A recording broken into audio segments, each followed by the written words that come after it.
Si Filimon, namingwit sa karagatan, nakakuha ng isdang tambasakan. Ibininta sa may tali papa. Ang kita niya nawala, pinatalo sa sakla.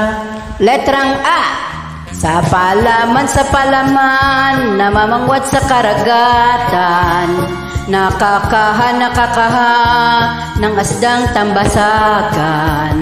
Balanta sa may talapapa. Ang kata niya'y nawala, pinatala sa sakla. Letrang E, si Pelemen, namingwit sa kirigeten, nekekehe, ng isdang tambaseken.